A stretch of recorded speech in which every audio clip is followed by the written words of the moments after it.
Here come the drums.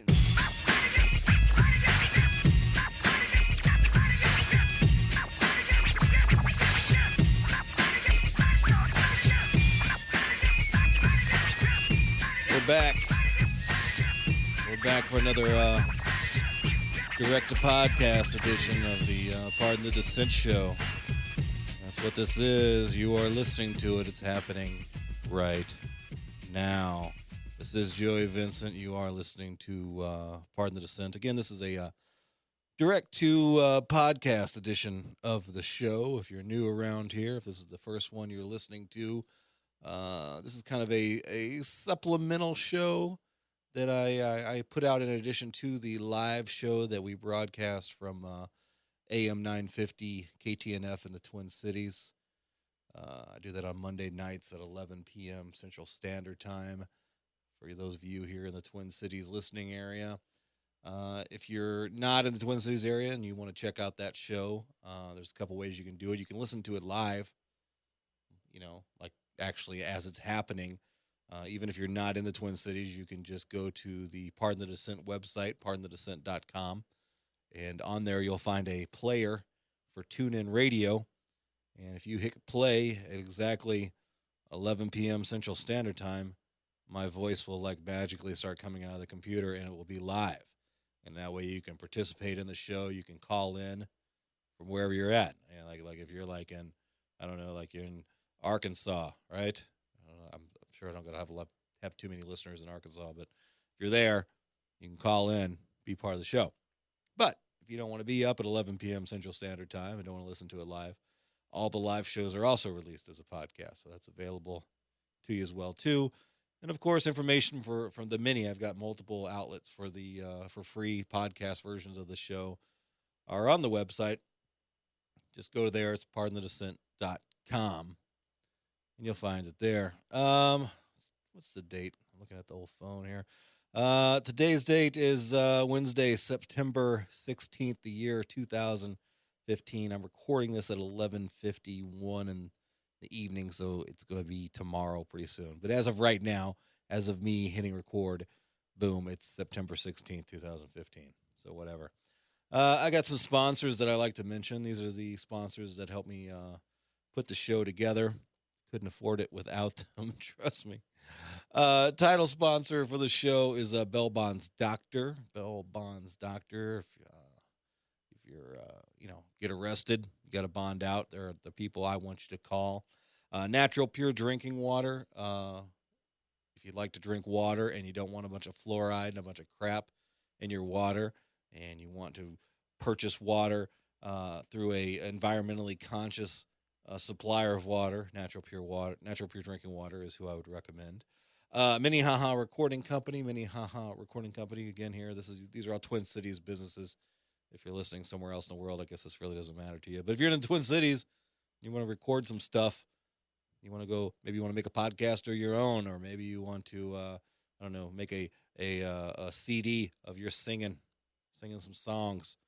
You can go to Minnehaha Recording Company. Stupid Simple Branding. That's another one of our sponsors. If you've seen the Pardon the Dissent logo, that is a perfect example of some of the work that they do, and they also help maintain our website and all that good stuff. Thank you, Ryan. And Scotty and the Don. Scotty and the Don, that's an interesting sponsor. That sponsor is, they're actually like a music group production company type thing. Scotty is a music producer, beat maker, engineer. The Don of Scotty and the Don is a rapper, and they make some great music.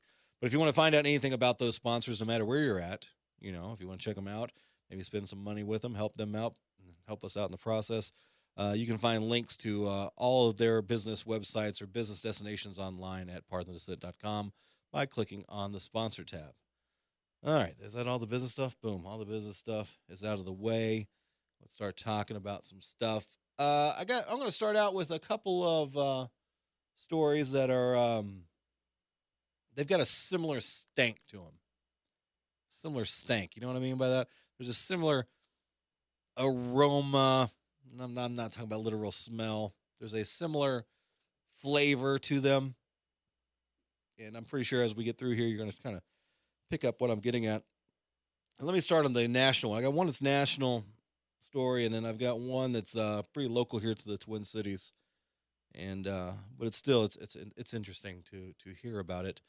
The first one, and they both involve kids, and there's both a Muslim angle here. So again, there's lots of similarities, but two different stories. The first one, I'm not really reading this from a specific source. I've got a list of facts here and stuff about it from multiple sources. But this kid, and I'm sure you've heard about it now because it's going crazy on the social media, Twitter, Facebook, and all that stuff. This kid, Ahmed Mohamed, a 14-year-old kid who attends Irving MacArthur High School and in Texas, was arrested because he did the horrible, heinous crime of bringing a clock that he made to school. Right? That's horrible, right? How could he do that, right? Yeah, that's what it is, okay? Little background of the kid, again, 14 years old. Apparently a young genius in the making, member of his school's robotics club, an inventor, right? And so he, at home, in his spare time, instead of out doing drugs or doing drive-by shootings, he sat at home and got us some circuit boards and some wires and put them together and like, hey, I'm going to make a digital clock because I'm smart. And I'm proud of that, and I'm going to take it to school and show it off. All right? Everything seems lovely. Everything seems copacetic so far, right? Well, apparently, Irving MacArthur High School, they're really scared of clocks because when he showed his teacher this clock or whoever he showed, I'm not sure who he showed the clock to. Actually, I'm looking at it right here. He showed them the clock thing. They I guess it was just a group of teachers. Their immediate thought was, hey, it looks like a bomb. Right? So let's backtrack a little bit here. Let's point out again, number one, Muslim kid, Ahmed Mohamed. Right? So these simple-minded Texas school staff members, teachers, whoever, their default was, oh, yeah, it looks like a bomb. We better call the cops. Right? They called the cops. And the cops thought it looked like a bomb, too. And they arrested the kid. They put the kid in handcuffs.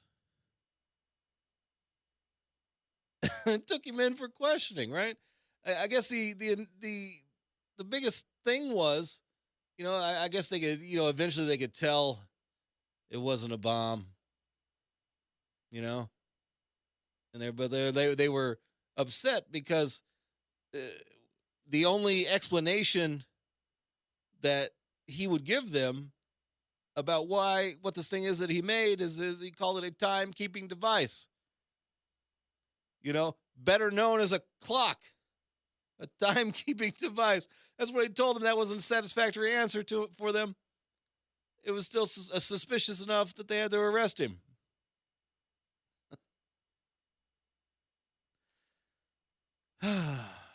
Texas, great state of Texas. This is how they do things there, right? We live in a world right now where we're just happy that a kid doesn't come to school and shoot up the place. And this kid, perfect example of the kind of kids that we want. An inventor, intelligent, thinks about science, right? Which, granted, science combined with last name Mohammed is probably super scary to everybody in Texas. At least everybody white. This is a sad story, but it's so damn stupid on the part of the of the staff. I don't know. That's scary. Scared of a clock. Yeah, it's got a clock. That's kind of like a bomb. I mean, we've got clocks on our walls. And, I'm pretty sure every staff member there, they probably woke up in the morning to the sound of an alarm clock. They weren't worried about their alarm clock being a bomb. Well, I'm white. I know my alarm clock's not a bomb. I am a white person, and my name is not Mohammed. Clearly, all of my timekeeping devices are specifically for keeping time. But this kid's named Mohammed, and he's brown. So we better not take any chances here. Let's call the police. Let's not take any chances. You might have slipped in on us.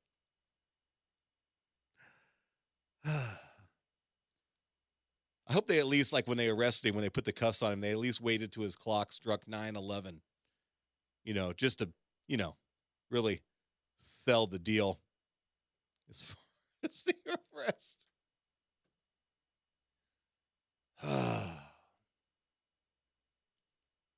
Call the cops. Smart kid, right here. This is what you do to a smart kid. This is how you ruin a smart kid. You make him feel bad for doing smart stuff. Yeah, I made a clock on my own time. I'm smart enough to do this, but it ended up putting me in handcuffs, So maybe I don't want to do smart stuff anymore. Good news is he got a lot of very positive press. I stand with Ahmed. I hope I'm saying his name correctly. I stand with Ahmed. 400-something thousand retweets on Twitter. Lots of things. Obama tweeted to him something that I'm paraphrasing. I don't know exactly what it said. Great clock. Would you like to bring it to the White House? He tweeted that to him. And that's a positive thing, because he's Obama's trying to, I guess, fight the ignorance that was clearly on display here. That's good. Of course, the deeper part of that story is that a brown kid in America named Mohammed with a clock gets invited to the White House. But if the same 14-year-old kid had a clock but was in like Yemen or Afghanistan, his name was Mohammed, he might get drone attacked. Just want to point that out there. That's not on the kid. It's not on you, Mohammed. It's on our president. I just want to point out that irony there. But if you're in America and you're brown and your name Mohammed, you make a clock, you get to go to the White House. It's just one of those rules. Yikes. Good job, Texas. Way to keep up the stigma, the reputation of ignorance that you guys have clearly earned. All right, let's move to the next story I wanted to share with you. And as you remember, I told you this had a stank similar to the first story. And this is local here. I'm actually reading this from a specific source. I'm getting this from care11.com. Care11 is one of the news channels here in the Twin Cities. I got this from their website. And this is bad, but got some good in it too. Headline of the story: students walk out over board members' comments. This happened in Columbia Heights, Minnesota. That's right here in the Twin Cities area. Story reads like this: hundreds of students walked out of class Wednesday morning at Columbia Heights High School to protest a vote that allowed a school board member to keep his seat after he allegedly post a racially charged comment about Muslims on his Facebook account. All right. Students staged the walkout just hours after one of his colleagues voted against a motion Monday night to remove Grant Nichols, right here in the Twin Cities, from the school board. A unanimous vote is required to remove a board member. The motion to remove Nichols was in response to a September 6th Facebook post from his account saying that Muslims spread germs because of unsanitary restaurant or restaurant restroom practices. And I'm gonna get my computer here, and I'm gonna read you the actual quote that he said. Where is it? Here it is. This is the actual post that they claim Grant Nichols made on his Facebook account. Again, name on the Facebook account, Grant Nichols. It's got his picture on there. Clearly his Facebook account. And this is what he wrote. And it was a response to somebody else. It's going to be a little out of context here, but you're going to hear what's bad about it. I'm just going to read just his quote. I'm not going to, read the whole thread crap fight that was going on, but it was clearly a debate about Muslims. Again, this is the post via Grant Nichols' account. No, they are not unsanitary by bringing water into a bathroom and making a mess. Excuse me. No, they are. No, they are just unsanitary by bringing water into a bathroom and making a mess. Besides washing their feet, armpits in the sinks and bathrooms, powder on the toilet seat, touching doorknobs after they wipe their butt with their hands. They leave a mess, and no one says anything about that? That's okay, though. You probably don't work with any of them. That was via Grant Nichols' Facebook account. Yeah. Of course, Grant Nichols' response was that someone else made that post using his phone. That's his excuse, guys. He left his phone unattended, apparently, and some random stranger that's yet to be identified picked up his phone, specifically set in a thread comment of multiple comments, and made a very discriminatory post about Muslims and this guy's name, and then left his phone there. And then Grant Nichols apparently went back to his Facebook account and noticed that he was getting some, alerts that, somebody was commenting or responding, and he just didn't take it down or acknowledge it, that it wasn't him. God, these people are so stupid. Yes, you, Grant Nichols, you're an idiot. You're a moron. Going back to the story, Columbia Heights High School principal Dan Robleski said he couldn't comment on the school board's politics that allowed Nichols to keep his seat, but he said he was personally appalled at the Facebook post and the racism and the cultural insensitivity it reflects. It's a quote from him: "It breaks my heart. I support my students. A school official making those comments. We need to eradicate prejudices across our nation, and today was a start at Columbia Heights High School." So yeah, I guess apparently if they wanted to vote him off, I don't know how many people are on the school board, does it say here in the story? I don't know. But only one person is going to be a 100% vote, not a majority vote. And then they get to keep their job. And he's clearly lying on top of that, right?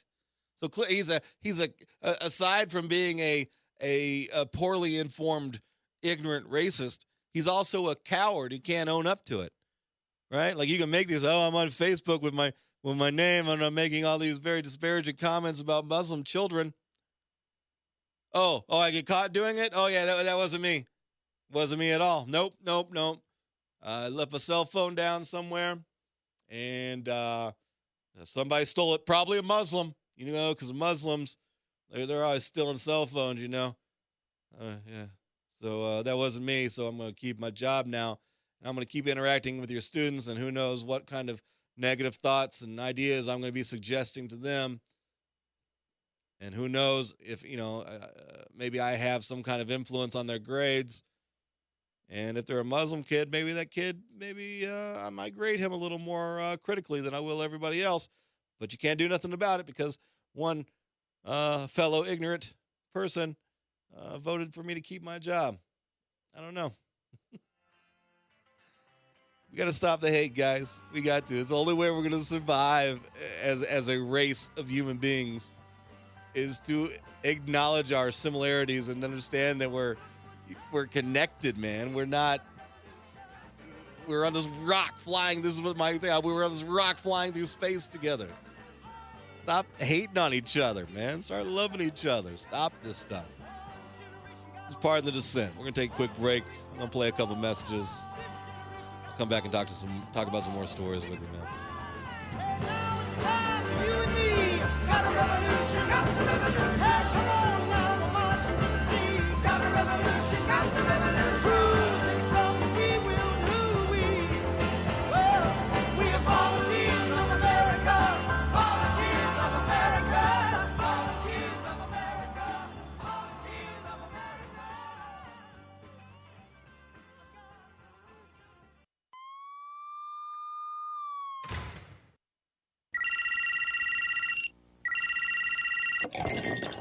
Hello?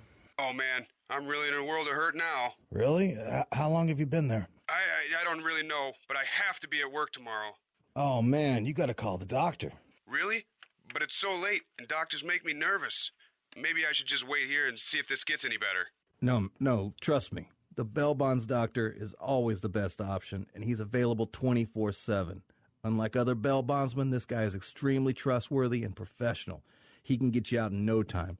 Give him a call. One day, even you could find yourself needing the help of a bail bond service. That's why you should know there is a professional, dependable, and affordable option. Bail Bonds Doctor. Before you find yourself in this position, put this number in your phone, 612-332-3030. Available 24/7 at 612-332-3030. Online at bailbondsdoctor.com. The doctor is in when you need to get out.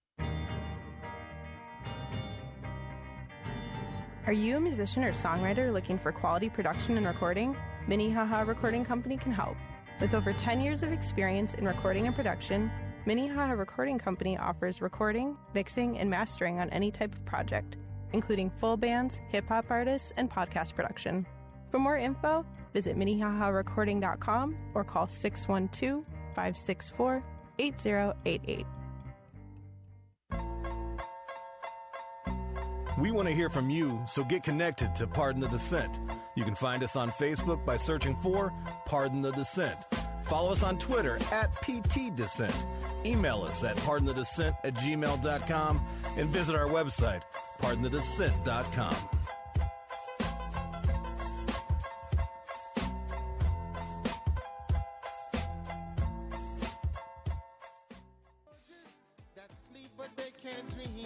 Wake up with screams, sounds of M16. So take this medal of honor for your bravery. I wish you the best, kid. You and your family.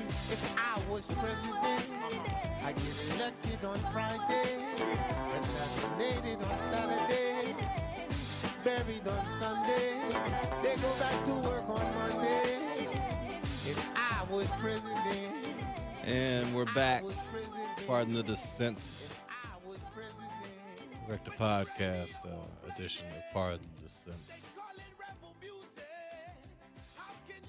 Oh, yeah, you guys watched the second GOP debate tonight that happened? Did you watch that mess? I didn't get to see the whole thing. I was at work while it was on, but I would duck into the employee cafeteria break room area and listen in, try to get a couple minutes of the brilliance that was going on in there. And of course, you know, the GOP, Republicans being the Republicans, they covered all the hits, right? We need more war. We need some more war in America. We don't get enough war going on. Iran, blah, blah, blah, death, destruction, 9/11 reference, 9/11 reference, 9/11 reference, right? Then they move over to, another classic, border control, illegal aliens, need to build a wall, need to build a big old wall, keep all those Mexicans out. Hate. Then they moved on to the other classic hit, abortion. Got to stop funding Planned Parenthood. Got to stop it. Well, we need, just like we need border control, we need some vagina control around here. We need to be able to tell women what to do with their vaginas and when to do it. Covered all the hits, right? Then there was like this weird moment, right, when they're on stage and they all start like this verbal circle jerk for the prime minister. Is that what it's called? Prime minister? I just call him an ass. The head guy of Israel, Benjamin Netanyahu. Right, and then these people are all just fawning over the guy about we got to support our people in Israel. We got to support them. And Obama was insulting to this guy that we love so much, Netanyahu. It was crazy, man. It was a big old I love you fest for Netanyahu there for a little bit. All the candidates on stage are all getting like erections talking about him, right? Even what's her name? Carly, what's her last name? I can't remember her last name. The lady Republican, she had an erection over Netanyahu too. Federino, something like that. Whatever. The lady used to be in charge of that one company that she ran into the ground. Whew. It gets kind of late when I'm doing these podcasts. Brain's not firing as it should be. Whatever. That was a GOP debate. Just a bunch of just garbage. I would love, I really wish we could do mixed party debates. I would just love to see that. I would just love, yeah. Because here's the thing, the important issues, things like inequality, whether it be racial or economic inequality, right?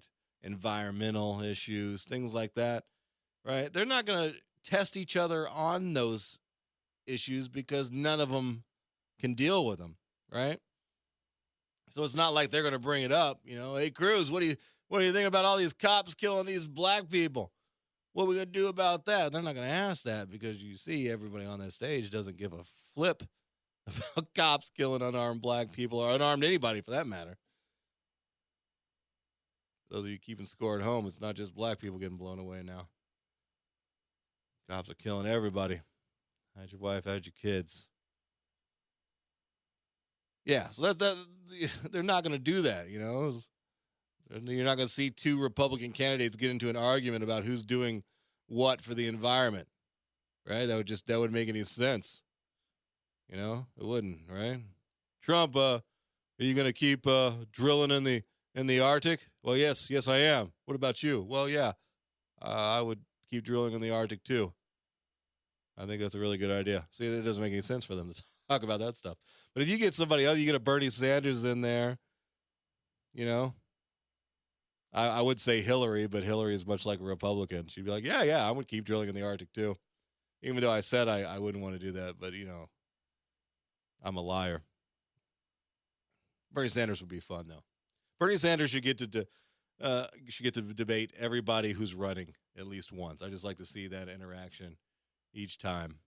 Just go through the line. Every Republican candidate, every Democratic candidate, every party. If you're running for school president, Bernie Sanders should come to your school and debate you because he doesn't seem to pull any punches. Doesn't seem to at all. Again, if you're a first time, I'm not sold on Bernie Sanders yet. He's the only one I have any faith in that I am actually considering voting for. But I've got a long time to decide. It's still more than a year away. There's no reason to rush to judgment now, and I won't do it until I am confident. Oh, okay. What else we talk about here? Here's a pile of stuff from my bad news pile. Am I done with this story? I'm done with that story. Oh, I didn't read that, but yeah, Rick Perry dropped out. We all know that, right? Rick Perry dropped out. I don't need to read that story. Who cares? He's done. Good.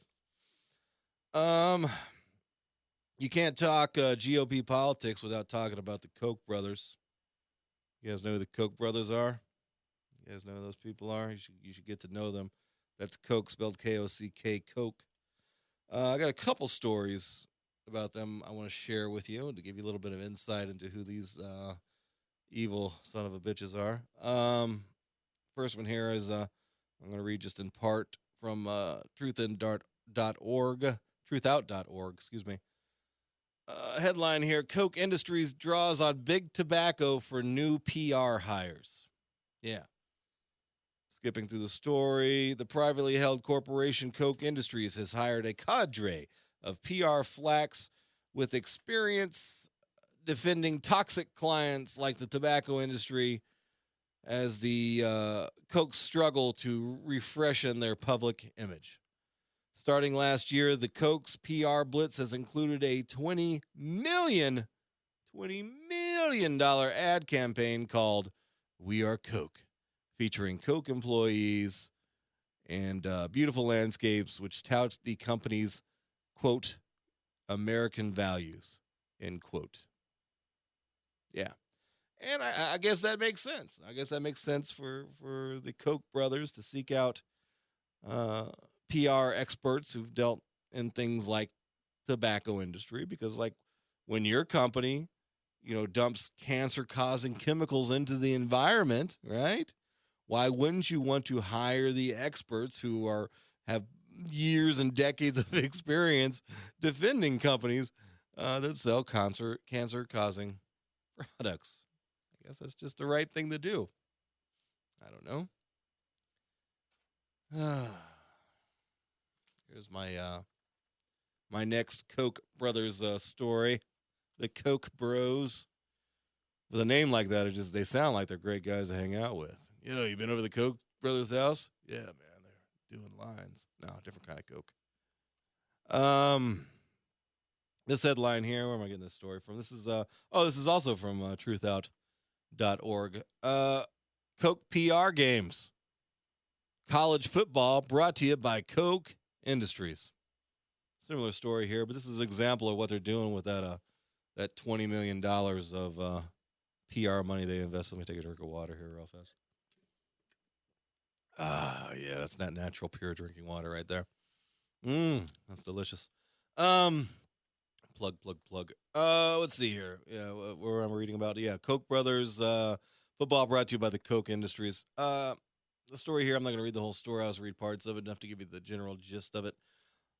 College football season has begun, and this year is being brought to you by Koch Industries, and not just in Kansas. The CMD has obtained a exclusive list of Koch-branded college football games. And I'll read that to you as I finish to read here. The 12 Koch-backed college football games this season will feature Koch signage, Koch video board, Koch-branded giveaways. And it doesn't mention it here, but I'm just assuming that there's going to be some fracking at halftime or whatever. Koch Industries is owned by billionaire industrialists Charles and David Koch, who have made their fortune on refineries and fossil fuels. The Koch network of billionaires is one of the largest and most influential political operations in the country, and they are major funders of climate change denial operations like the American Legislative Exchange Council. That's ALEC. The Kochs and their political network have pledged to raise and expend nearly $1 billion to influence who wins the 2016 election. So, they were watching the GOP debates tonight. They were like, which one of these evil mofos is going to be deserving of our $1 billion investment to buy them so that we can manipulate them and change laws in our favor? I'm sure they're looking at Trump right now. That's their guy right now, maybe. I don't know. So, yeah, that's the Koch brothers. They're going to be sponsoring some football games, scoreboards, and giveaways and stuff. Here's the list of games that they're planning to, fund and sponsor. Starting, this game already happened September 3rd. The University of Minnesota versus TCU. That was right Well, that wasn't here, but it was the local college team, University of Minnesota. Let's see, September 12th. This has happened already. This is Southern Methodist University versus Northern Texas. Here's a game that hasn't happened yet. This is going to be on September 19th. Oh, this is multiple games. They are going to sponsor the Oklahoma State University versus University of Texas San Antonio, University of Arkansas versus Texas Tech, University of Oklahoma versus Tulsa, Texas A&M versus Nevada. Those are all on September 19th, September 26th. University of Nebraska versus Southern Miss. October 3rd, Iowa State versus University of Kansas. October 10th, University of Kansas versus Baylor.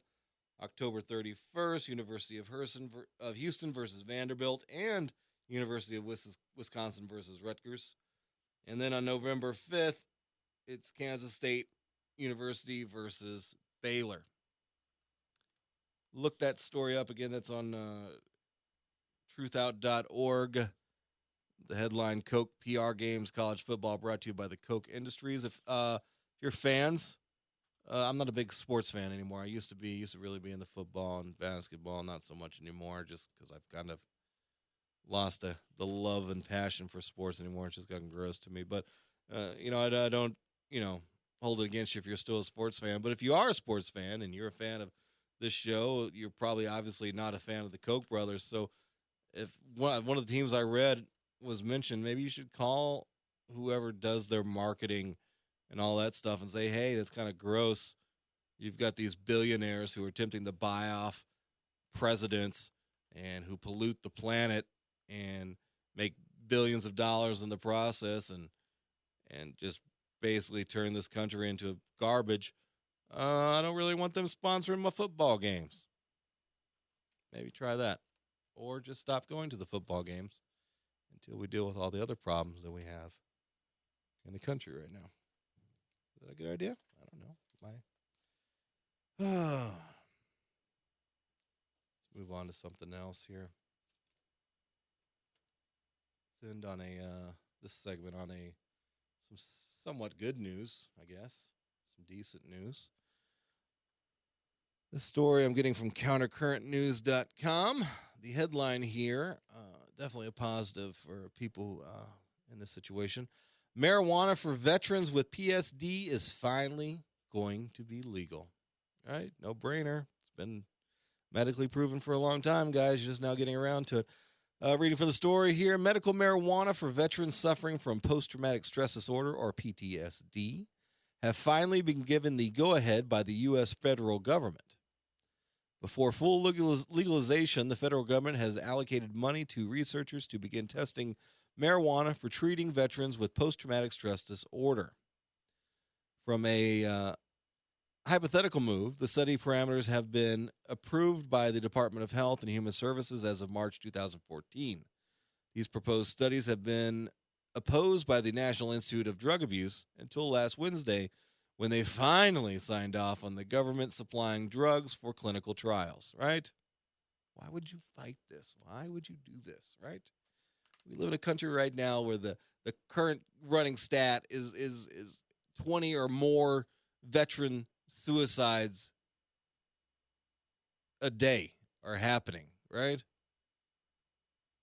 But you want to fight something that's going to actually help them. Oh, God. The United States government reports that 20% of Iraq and Afghanistan war veterans have experienced PTSD. This is a significant rise from the 12% suffering from PTSD after the first Gulf War, according to the Department of Veterans Affairs. To put that in perspective, 15% of Vietnam vets have been diagnosed as suffering with post-traumatic stress disorder at one time or another.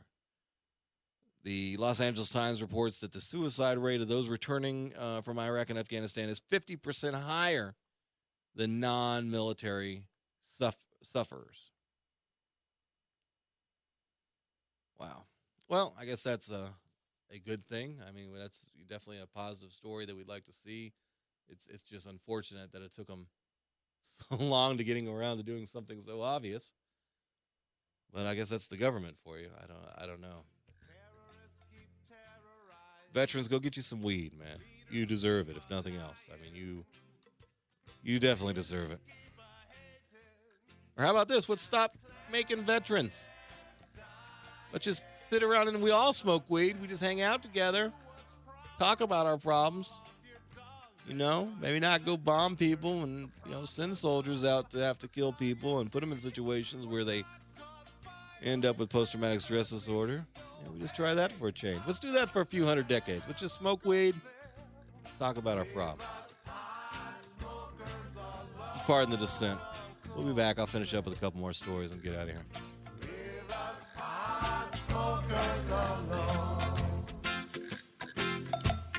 How many innocent people gonna be imprisoned? We just peace and love and street fight and brotherhood. You support local businesses, so it's time you get to know the locally owned Natural Pure Drinking Water. They're a family business that's been providing water for the Twin Cities since 1986. Their water is purified using reverse osmosis, effectively removing chemicals such as salt, magnesium, iron, fluoride, lead, and calcium, as well as bacteria. Their water is also treated with ultraviolet light to protect against all airborne bacteria. Natural Pure Drinking Water carries a variety of BPA-free bottles. Their bottles include 5 gallons, 3 gallons, 2 gallons, and 1 gallon. Servicing their machines every 30 days. This means you have plenty of options when you're providing water for your home or office. Using Natural Pure Drinking Water makes excellent coffee, tea, and ice cubes, and you can find their water at many local retailers. They're online at naturalpuredrinkingwater.com, and be sure to check out their Facebook page. Ask for Natural Pure Drinking Water at your local grocery store and select co-ops. The Rusty Gatenby Review is the entertaining show about entertainment from movies, music, and more. Award-winning TV guy Rusty Gatenby and his review is the podcast with the biggest cast in entertainment, part of the Alive and Social Network. You can get that Minnesota connection to Hollywood and beyond any time of the day or night simply by clicking on the RustyGatenbyReview.com. That's the RustyGatenbyReview.com, part of the Alive and Social Network.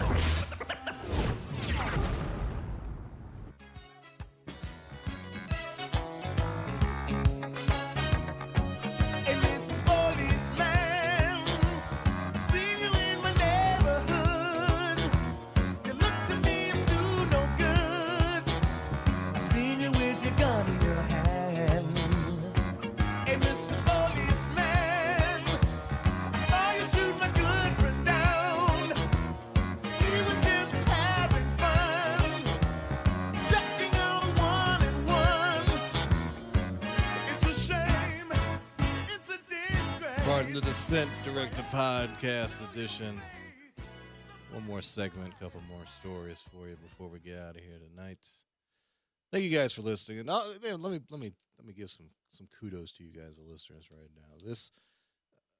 This show that I do is going on in total, if you count the original podcast that I used to do, Filter Free America, which is what Pardon the Dissent kind of developed from.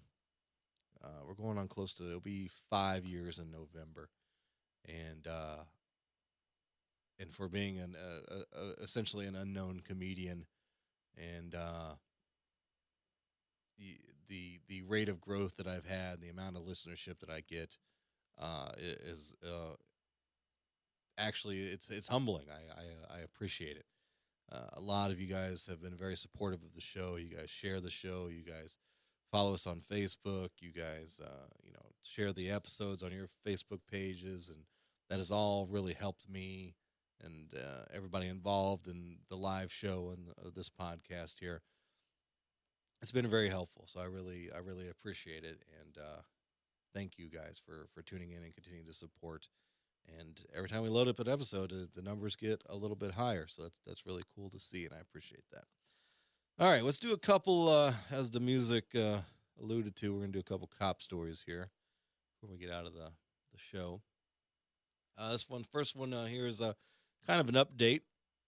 This is in regards to another cop killing somebody story. Are you familiar with Darren Hunt's murder by cop? No, you're confused now because there's so many different people who've been killed. There's the Rice killing. There's the Crawford killing. Darren Hunt Okay. Well, here, I'll explain in the story. You'll get caught back up. I'm sure you've heard of the story. This is I'm reading this from rawstory.com. The headline here, Darren Hunt's mom turns down $900,000 settlement from Utah cops over gag order on cosplayer's death. The family of Darren Hunt, who was gunned down by Utah police while walking with a samurai-style sword, reenacted the 22-year-old's doomed journey Thursday on the one-year anniversary of his slaying. The two Saratoga Springs police officers, Captain Matt Schwamhammer, that's a hell of a name, and Officer Nicholas Judson, shot Hunt 6 times on September 10, 2014, after responding to 2 911 calls about a man walking with a sword along a commercial boulevard. An autopsy revealed that Hunt, who was carrying the katana sword his family said was used for cosplay, had his back turned to the police officers when all 6 shots were fired. And an attorney for the victim's family said Schwanhammer paused to reload his gun during the shooting. We've shot this guy like 6 times, but I want to make sure he's got enough holes in him because he's black, he's brown, black-brown guy. We want to make sure we get this done right. Neither officer was charged in Hunt's shooting, of course. Of course, neither one was charged. Neither officer was charged in Hunt's shooting because the prosecutor said the pair... Oh, where have we heard this one before? Oh, just about every shooting the police were involved in. Because he feared the pair would hack the first person he saw. They were scared of their life, guys. They were scared. These two cops, Judson and Schwanhammer, they were scared to death. You know, because they got guns, and what are they going to do? There's a black guy with a sword. Not a guy threatening anybody with a sword. He was just walking with a sword. But, you know, cops, it could have happened. Whatever. They were scared he was going to hack the first person he saw. Right? Because that's what they do, right? Black guys are always running around with katana swords. Always trying to cut up people with a katana sword. That's what black guys do. Susan Hunt, his mother, said she turned down a $900,000 offer to settle her lawsuit against the city and the 2 officers who killed her son, and that was reported by the Salt Lake Tribune. The settlement offer would have barred her from commenting publicly about the case, which she said was unacceptable. This is a quote from Susan Hunt, the mom. That's not going to clear his name, and I could not, in good conscience, agree to that. Susan Hunt said, good for you, Susan. Good for you. So often, I don't know what her financial background is or anything like that. I mean, while money will never, ever bring back a loved one or fix the pain of having a loved one murdered, killed, right? It's very hard to turn down what is in anybody's life for the most part, unless you're a Koch brother and you got billions. But $900,000 would change my life, would change anybody's life, right? And not everybody could have the strength to say, you know what, screw your money. We're going to rack this. We're going to play this one out. We're going to go to court. And I'm going to clear my son's name, and I'm going to make sure that everyone knows that these 2 police officers who shot my son 6 times in the back, then reloaded and shot him some more, are exposed for the cowardly murderers that they are. Screw your money. That's really good. It's awesome to see that. And quite frankly, it could lead to more money if this plays out.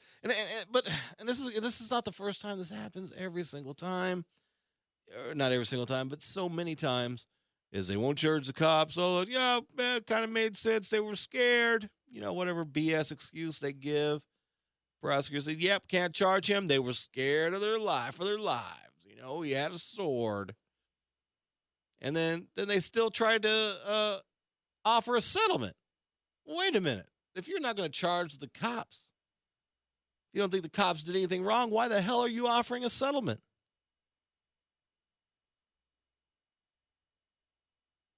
Answer is twofold.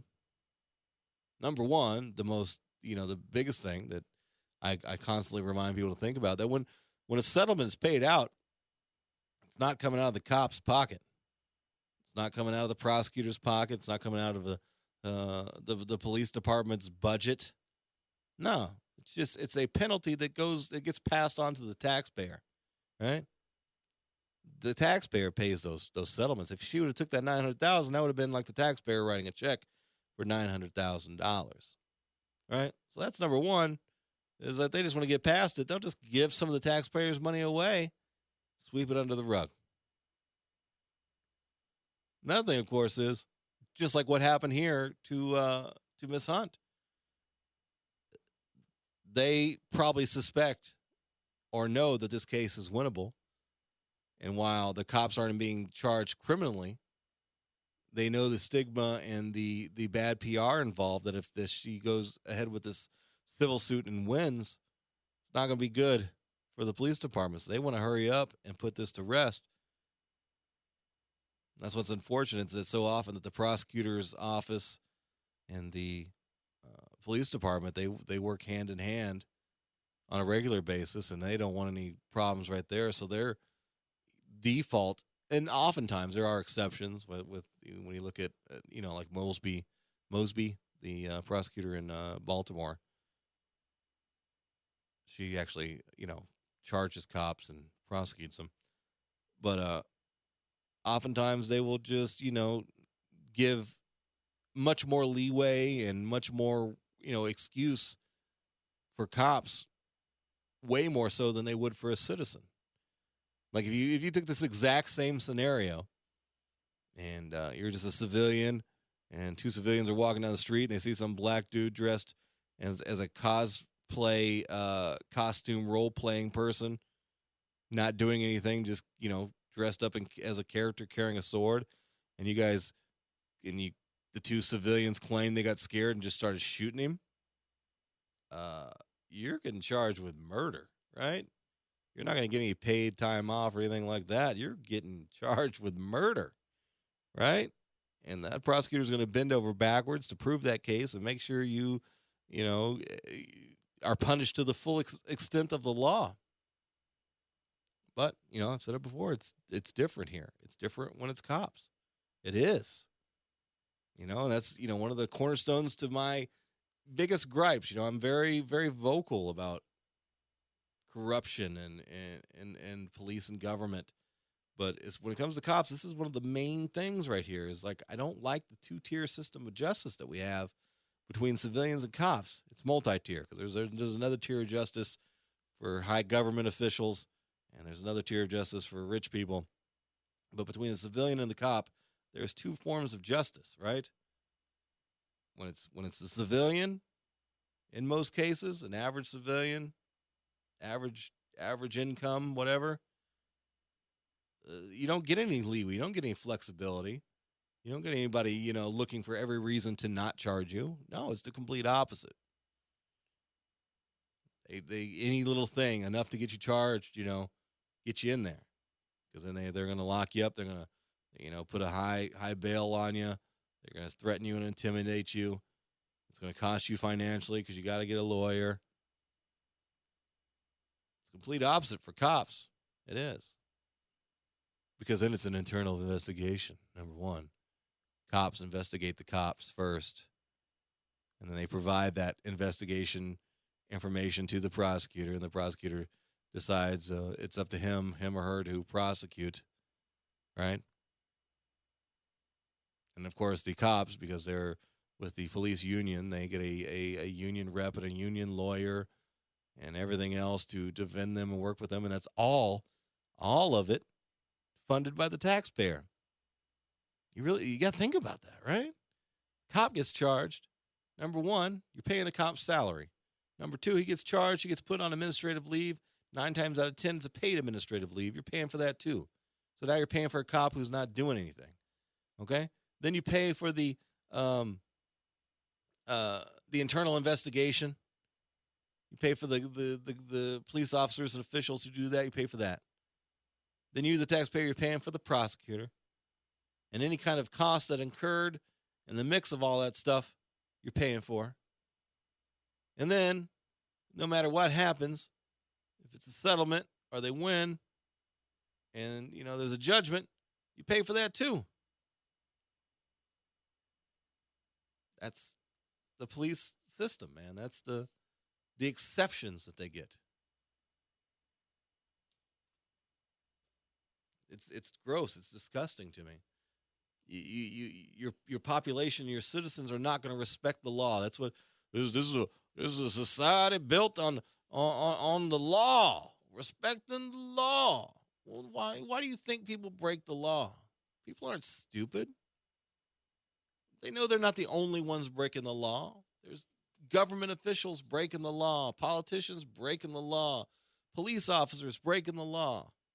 But don't you as a civilian, a poor civilian, let me be very specific, a very poor civilian citizen, don't you break the law. Don't you do it.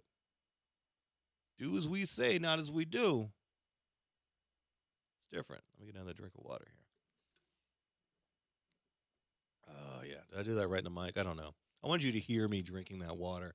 I wanted you to hear the refreshing sound of the natural, pure drinking water going into my mouth, quenching my thirst. I wanted you to hear that.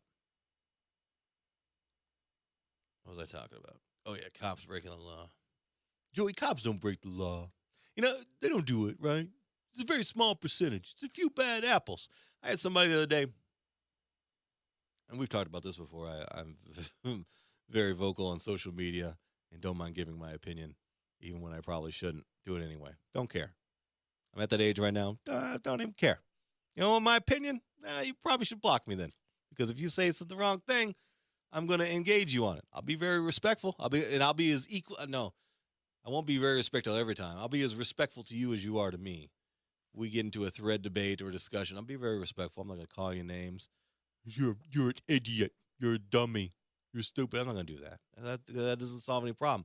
I'm about communicating. I play it off like I'm antagonizing people, but really what I do when I engage people is I want to have discussions, because that's one of the things I always rag about is like people need to talk about these things. They need to have sessions where they debate topics and issues that they may or may not agree upon. Excuse me. I had a burp there off the microphone. So that's what I'm doing. And I always try to be respectful. Of course, the moment you come at me like a jerk, I'm going to put the hammer down. But anyway, I had somebody the other day. God, I can't remember what it was. I think it was based on a meme that they had posted, a pro-cop meme about how we got to, I don't even remember the wordage of it, but it's basically alluding to the fact that cops are awesome. All cops are wonderful.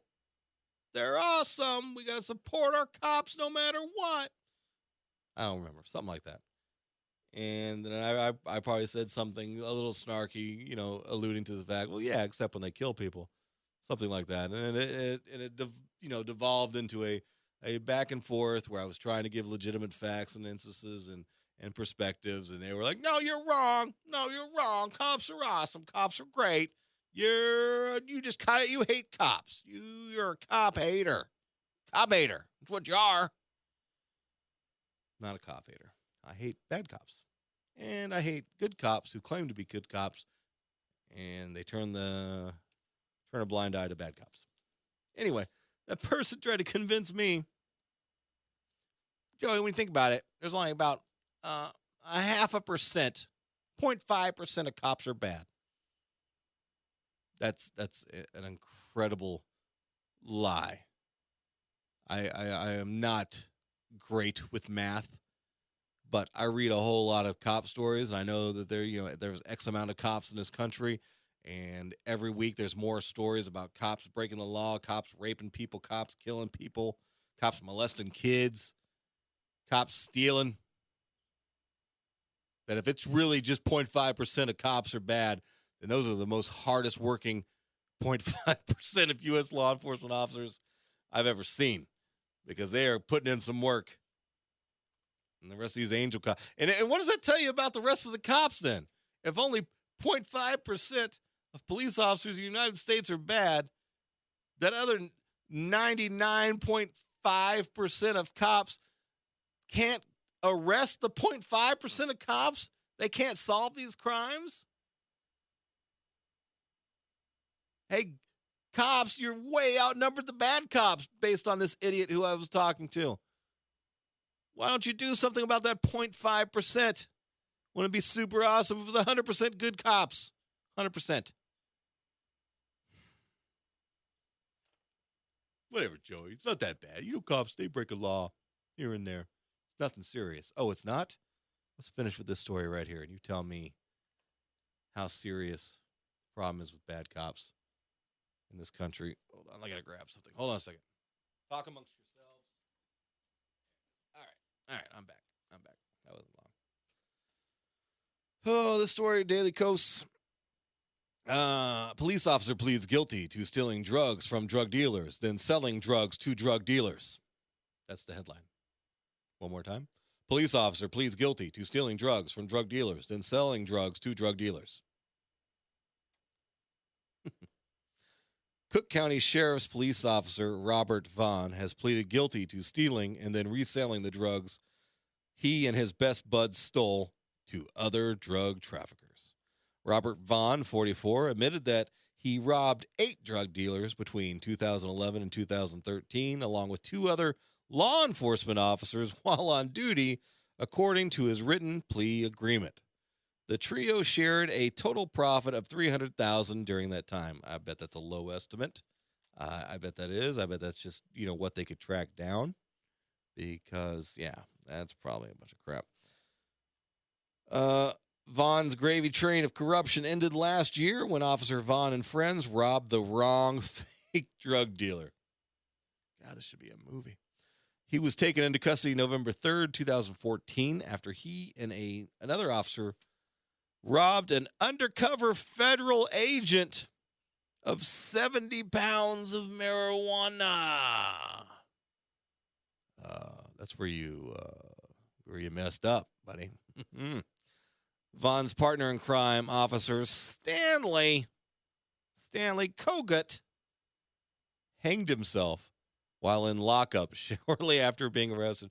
Boy, cops are good for that, man. They're like, oh, no, I'm going to lose my badge. I'm going to lose my polyester suit uniform. I'm going to lose my gun. I'm going to lose my authority. Man, screw this. I'm out of here. And then they'll shoot themselves or hang themselves. Cowardly way out.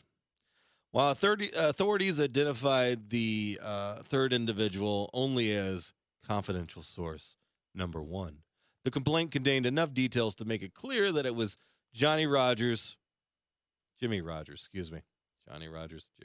whatever, a former Lyons police officer who was convicted last year of similar charges and was sentenced to 5 years in federal prison. Look at the 0.5 police officers, and they just happen to be all hanging out together in the same place. Weird. Anyway, after he was sentenced, Rogers began working undercover with the FBI in hopes of reducing his prison term, the complaint said. As part of the FBI undercover sting, he secretly recorded conversations with Vaughn and Koch in which he proposed pulling off one last robbery before he reported to prison. A ripoff of a purported drug dealer who was driving a shipment of marijuana from Texas to Chicago. Just one more crime, buddy. Just do one more before I go to prison. I'll be set for life. Last of the story here reads as this. When you consider how many lives have been ruined because of drugs and the penalties surrounding the criminalization of drugs, I cannot imagine that disgraced police officer Vaughn could possibly serve too much time in prison. And that is an absolute truth, right? Same cops that are out enforcing these ridiculous drug laws, these prohibition era laws meant to regulate what so-called free individuals are allowed to put into their body. And especially when you talk about marijuana, right? They're the cops out there enforcing these laws, getting a paycheck from the taxpayer to enforce these ridiculous laws. And then now they're the ones that are also breaking them, robbing drug dealers, selling drugs to drug dealers. All right, we're going to end with that right there. We end on that lovely story of just one of those rare 0.5 police officers in this country that happen to be bad, even though there's like 3 or 4 of them all hanging out together. And if it's only 0.5 police officers, but it's probably mathematically impossible that they're all working together in the same little area, but whatever. Believe what you want to believe. Don't care about it. Don't worry. Oh, that doesn't bother me until it does. Until it does. Until you have to deal with one of these criminal cops. And it forever ruins your life, forever alters your life, or God forbid, ends your life, or somebody you care about. Then maybe you'll care about it then. Like, oh, no, this is a bad cop. We need to do something about it. No, you probably should have been doing that, years ago. All right, guys. Thank you for listening to another podcast edition of Pardon the Dissent. Depending on when you're listening to this, which I'll upload it here shortly after I get done recording it. Next Monday will be another live show on AM 950 KTNF. Those air at 11 p.m. Central Standard Time. If you're here in the Twin Cities, you can listen to it very easily that way. If you're not in the Twin Cities, if you got access to the internet, you can use the TuneInRadio.com. There's a player on the Pardon the Dissent website, PardonTheDissent.com. You can just play it from right there, or you can use TuneIn's website. And also, TuneIn does have free downloadable apps for both Android and iPhones that you can just download on your phone and play from there.